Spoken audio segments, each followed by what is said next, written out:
Do you know that we can easily create a glassmorphism effect inside of Affinity with one of the new tools that Affinity has recently released? So stay tuned to this video in order to find out what that magical feature is. So before starting, if you haven't subscribed to our channel yet, please hit the subscribe button for more helpful tips and tricks related to Affinity. And if you want to follow along with this tutorial, please find the link for the images in the description. Now with that said, let's get started with the video. So to apply the glassmorphism effect, first of all, we'll open our Finder window. And after opening the Finder window, we'll simply click and drag our images inside of Affinity to open it. So we'll simply click and drag the first image, and similarly, we'll repeat the same for the other images as well. So I'll simply click and drag the image 2 on top of the canvas in Affinity UI to open it. And again, we'll click on the image 3 and then drag and drop it inside of Affinity Canvas in order to open it. Now, after opening these images, first of all, we'll simply toggle their visibility to off, starting with the top image, and then we'll simply select the image 2 within the layers panel. Now, after selecting the image 2, make sure that your snapping option has been turned on top of the Affinity UI so that we can easily reposition and align things in a couple of steps. So I'll simply click and drag in order to align our image to the center. And similarly, I'll select image 3 first and then toggle the visibility on as well for image 3. And then on the canvas, we'll simply select the image 3 as well and then click and drag the image 3 at the center of the canvas. Now the next thing that we'll do is simply rename our layer of images within the layer panel. So for that, let us double click on the first layer and then rename it as image 1. Similarly, let us double click on the image 2 as well. And for this, we'll simply remove the .png portion to rename it. And similarly, let us double click on the third image and then remove the PNG portion only inside of the third image. So we are doing this for the organization purpose of our layers. Now, after we have renamed our layers, the next thing that we will do is simply click on the toggle visibility icon for image 3 first of all to hide it, and again toggle the visibility of image 2 as well in order to hide it. Now, after hiding the image 2 and 3, we'll be working with image 1 to create the new glassmorphism effect. So to create a new glassmorphism effect, we'll simply navigate to the left and select a rectangular tool first. After selecting the rectangular tool, we'll be holding down the shift key first and then left click and drag to draw or create our square shape on top of image 1 layer. Now, after creating our shape, the next thing that we will do is access the move tool by using the shortcut key of V. And after accessing the move tool, let us align this rectangle shape to the center of the canvas as well.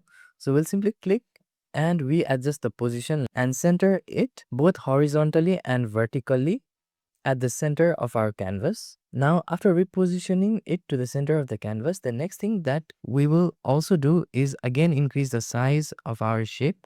And for that, I'll simply click on this particular anchor point and then move it. And in order to set the center point of origin to be at the center, I'll hold down the command key. And again, in order to resize it proportionally from all directions, I'll hold down the shift key and then simply readjust by clicking and dragging. And I think this particular shape is fine. And the next thing that now we'll simply adjust the corner radius. So to adjust the corner radius, we'll select the corner tool right here in the toolbar, or we can also use the shortcut key of C, and we'll simply hold down the shift key first and then select the corner points of the shape.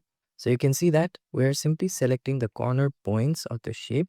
And after selecting the corner points of the shape, we'll simply click on a corner point and then drag it in order to apply or adjust the radius corner of this particular shape. So I think a corner radius of maybe 101.1 pixel is fine for now. So you can also check the corner radius value at the top when you are clicking and dragging the point. And now you can see that this shape is similar to app icon. And I think this is fine for now to apply our glassmorphism effect. Now we will again access the move tool by selecting the V key in our keyboard, and we'll change the fill color of the shape first. And to change the fill color, we'll simply click on this field inside of the colors panel and then input a magical hexadecimal code to apply the magical key for our Glassmorphism effect. So we'll simply click on 8, 8, 8, 8, 8, and 8 6 times and hit enter to apply a neutral gray color to our shape. And now let us again rename our shape. So I'll simply double click on the shape layer and then rename it to Glassmorphism shape. And after renaming it, the next thing that we'll be doing is now we'll simply navigate to the top and select the pixel menu option.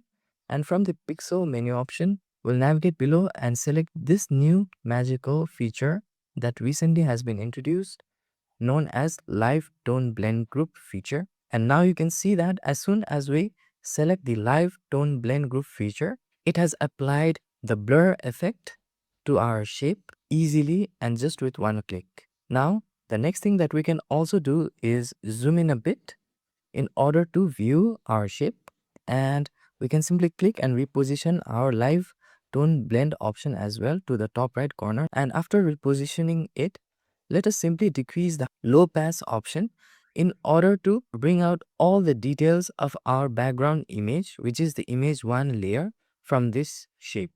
So in order to bring out the details, including the noise and texture detail from the background image 1 layer, we can simply drag and adjust the low pass slider. So now let us simply click and drag the low pass slider to a minimum.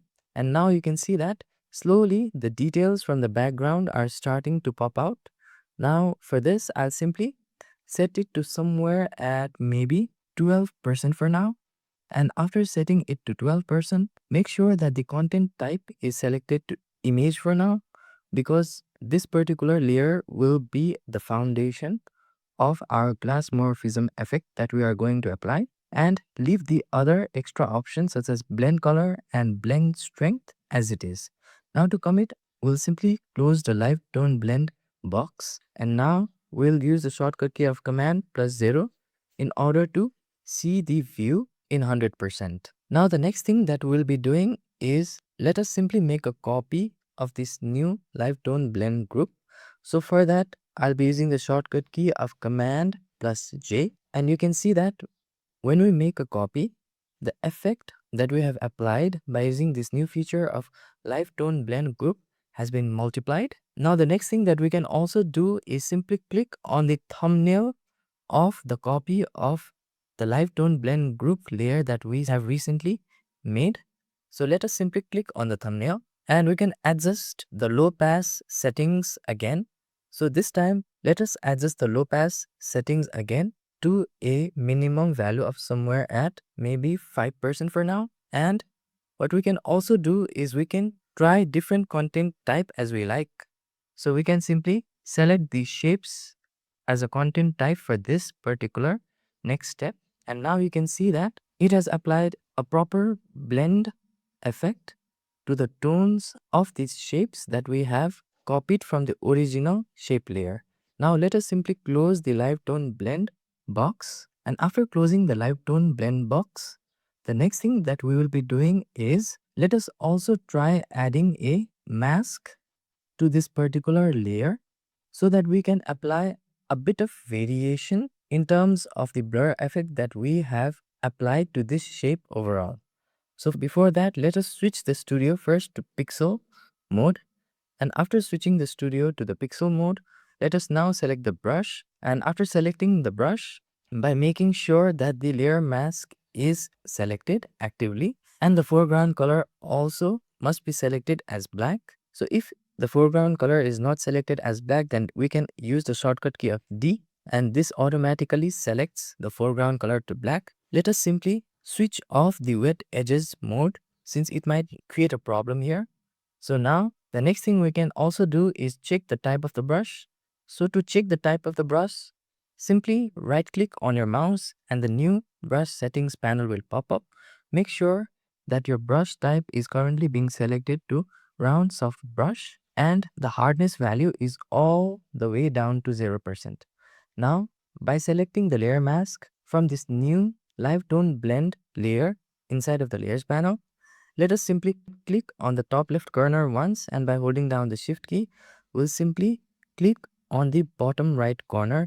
And now you can see that it has masked out the center. So we are only trying to create the variation right here. So after it has masked out the center, the next thing that we will be doing is by selecting the layer mask thumbnail actively, we'll navigate to the top and select the pixel menu option, and then select the filters option. And then after selecting the filter option, we'll select the Gaussian blur option in order to apply the Gaussian blur effect to the mask. Now, let us adjust the radius here. So for this, I'm thinking about increasing the radius value. So I think I'll set the value to 85 pixels for now, and then hit apply button in order to commit. And now if you look closely inside of the mask, then the Gaussian blur effect has been properly applied here. Similarly, the next thing that we can do is simply collapse our live tone blend group layer, and from within it, simply hold down the option key and then click on the Glassmorphism shape, and then dragging to the top will create a new duplicate of the Glassmorphism shape. And after the new copy of the Glassmorphism shape layer has been created, we'll simply collapse our live tone blend group layer once more. And this time, let us simply click on the / button from our keyboard in order to get rid of the fill color. And then we'll simply switch to the outline mode by simply pressing the X key in our keyboard. So you can now see that our stroke has been activated by the stroke option at the bottom left corner of the colors icon. And now we'll simply select the white color in order to apply the white color to the stroke of the shape. So now you can see that if we zoom in, the white color has been applied to the strokes of the shape. So the next thing that we'll do is increase the stroke value to increase the width of the stroke. So we'll be setting the stroke width to somewhere at 5 point for now. And after setting the stroke width, by using the shortcut key of Command plus 0, we'll fit the view to the screen. And then if you look at the left on the contextual taskbar, you can see that we have an icon to control the colors of the stroke. Let us simply click on that icon to control the color of the stroke. So we'll simply add the gradient to the stroke of our shape. So on the left, our color is white, which is fine. However, on the right, our color is black. So let us select the right node. So after selecting the right node, let us simply click on the color option right here, and then select a white color from here. And after selecting the white color, let us simply decrease the value of opacity to somewhere at 32% for now. And now you can see that it has applied the opacity correctly. If we want, we can also play with this particular midpoint value as well to adjust the overall ratio of the color that is being applied. So after we have adjusted and applied the gradient color to the stroke of our shape, let us click outside in order to get rid of the stroke color box. And now by selecting the Glassmorphism shape layer, let us decrease the opacity value to somewhere at 52% for now. And after setting the 52%, now if you check, then you can now see that a proper Glassmorphism effect has been applied here. And now let us zoom in first of all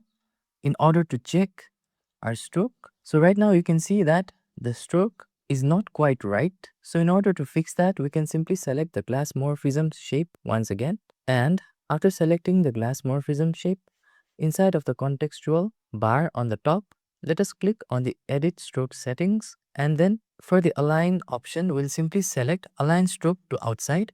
And now you'll see that this has adjusted the stroke outside of the shape, and the final effect is looking much more professional now. And the next thing that we can also do is double click on the Glassmorphism shape text right here, and then rename it as outline. And after renaming it as outline, next we can also add text on top of our Glassmorphism effect that we have recently applied. So to add a text, simply click on the T key in your keyboard and make sure that the artistic text tool has been selected. After selecting the artistic text tool, simply click on any point on the canvas and then start typing here. So I'll simply type in as Glassmorphism, Glassmorphism. Glassmorphism. And after typing in as Glassmorphism, next let us select the Move tool, and then by simply clicking on the anchor point and dragging, now you can see that we can increase the size of the Glassmorphism text. And I'm satisfied with the current text, which is Arial. And the next thing that we can also do is change the color. So to change the color, we'll simply click on the white swatch on top right corner of the colors panel. However, the color is currently being applied to the stroke of the text. So in order to swap the color to the fill color, we'll use the shortcut key of Shift plus X. And now you can see that it has swapped the color from the stroke color to the fill color.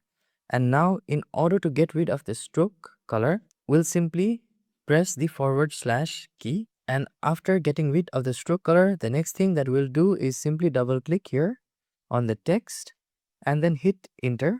And then again click here on the text and then hit enter. And let us again select the Move tool from the top left corner of the toolbar. And this time we'll increase the size of the text by adjusting the value here. So we can simply adjust the value to increase the size of the text. So I'll set the value to somewhere at 75 for this particular text. And let us simply adjust the paragraph leading as well. So right now we have not committed the font size or the text size.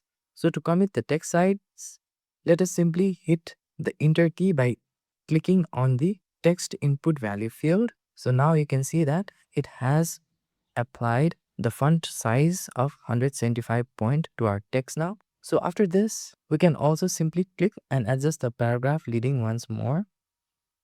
And moving on forward, we can also change the option to somewhere at maybe bold if we want, and decrease the value of the text in order to adjust the text size. Now we can align it to the center, and this is how we can apply the Glassmorphism effect easily with the new live tone blend mode feature in Affinity. So the next thing that we can also check is this particular effect is very much dynamic. So for example, if we change the background, then now you can see that it is looking very professional in any background we choose. So I hope this video was valuable and insightful. And if you find this video helpful, please click on the like button. And for more helpful tips and tricks related to Affinity, hit the subscribe button. Thank you for watching this video and see you on the next video.